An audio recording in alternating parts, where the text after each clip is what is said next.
ಎಲ್ಲ ಸಾರ್ವಜನಿಕರ ಗಮನಕ್ಕೆ ಇತ್ತೀಚಿನ ದಿನಗಳಲ್ಲಿ ಏನು ಸಮಸ್ಯೆಗಳು ನಾವು ಎದುರಿಸ್ತಾ ಇದ್ದೀವಿ ಆ ನಿಟ್ಟಿನಲ್ಲಿ ಸಾಕಷ್ಟು ಸುಳ್ಳು ಸುದ್ದಿಗಳು ಕೂಡ ಹಬ್ಬಿತಾ ಇದ್ದು ಅದರಿಂದ ಸಾರ್ವಜನಿಕರು ಆತಂಕಕ್ಕೊಳಗಾಗ್ತಾ ಇದ್ದಾರೆ. ಅದರಲ್ಲೂ ವಿಶೇಷವಾಗಿ LPG ಹಾಗೂ ಡೀಸೆಲ್ ಮತ್ತು ಪೆಟ್ರೋಲಿಗೆ ಸಂಬಂಧಪಟ್ಟಂತೆ ಸಾಕಷ್ಟು ತಪ್ಪು ಮಾಹಿತಿ ಸಾರ್ವಜನಿಕರಲ್ಲಿ ಮೂಡಿ ಬರ್ತಾ ಇದೆ. ದಯವಿಟ್ಟು ಇವುಗಳಿಗೆ ತಾವು ಕಿವಿ ಕೊಡಬಾರ್ದು ಅಂತ ನಾವು ನಿಮ್ಮಲ್ಲಿ ಮನವರಿಕೆ ಮಾಡ್ತಾ ಇದ್ದೀವಿ. ನಮ್ಮ ಜಿಲ್ಲೆಯಲ್ಲಿ ಎಲ್ಲ ಪೆಟ್ರೋಲ್ ಬಂಕ್ಸ್ಗಳಲ್ಲಿ ಕೂಡ ಸಾಕಷ್ಟು ಸ್ಟಾಕ್ ನಮ್ಮಲ್ಲಿ ದಾಸ್ತಾನು ಲಭ್ಯ ಇದೆ.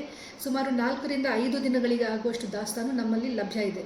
ಆದಾಗ್ಯೂ ಕೂಡ ನಮ್ಮ ಜಿಲ್ಲೆಯಲ್ಲಿ ಪ್ರತಿನಿತ್ಯ 60 ರಿಂದ 65 KL ಡೀಸೆಲ್ ಮತ್ತು ಪೆಟ್ರೋಲ್ ಸೇಲ್ಸ್ ಆಗ್ತಾ ಇತ್ತು. ಆದರೆ ಕಳೆದ 2 ದಿನಗಳಿಂದ ಅಕ್ಕಪಕ್ಕದ ಜಿಲ್ಲೆಗಳಲ್ಲಿ ತಪ್ಪು ಮಾಹಿತಿ ಹರಡಿಬಿಟ್ಟು ಡೀಸೆಲ್ ಮತ್ತು ಪೆಟ್ರೋಲದು ಕೊರತೆ ಉಂಟಾಗ್ತಾ ಇದೆ ಅಂತ ಹೇಳಿ ಸಾಕಷ್ಟು ಸುಳ್ಳು ಮಾಹಿತಿ ಪಬ್ಲಿಕಲ್ಲಿ ತಿಳಿದು ಬಂದಿರೋದ್ರಿಂದ ಸುಮಾರು 100 ರಿಂದ 110 KL ನಮ್ಮಲ್ಲಿ ಸೇಲ್ಸ್ ಆಗ್ತಾ ಇದೆ. ಯಾರು ಕೂಡ ಸಾರ್ವಜನಿಕರು ಆತಂಕಕ್ಕೆ ಒಳಗಾಗಬಾರ್ದು. ಇದಾಗ್ಯೂ ಕೂಡ ಕೆಲವೊಂದು ಪೆಟ್ರೋಲ್ ಬಂಕ್ಸ್ ಒತ್ತಡದಿಂದ ಕ್ಲೋಸರ್ ಆಗಿರಬಹುದು, ಬಟ್ ಅವುಗಳು ರೀಫಿಲ್ ಮಾಡಿ ಅವರು ಮತ್ತೆ ಚಾಲೂ ಮಾಡ್ತಾರೆ. ಸೊ ದಯವಿಟ್ಟು ಯಾರು ಆತಂಕಕ್ಕೆ ಒಳಗಾಗಿ ಪೆಟ್ರೋಲ್ ಮತ್ತು ಡೀಸೆಲ್ಗಾಗಿ ಕ್ಯೂ ಮಾಡಿಕೊಂಡು ಪೆಟ್ರೋಲ್ ಬಂಕ್ಸ್ಗಳಲ್ಲಿ ಹೋಗಬೇಡಿ. ಮತ್ತು ಸಾಕಷ್ಟು ಸ್ಟಾಕ್ ಲಭ್ಯ ಇದೆ.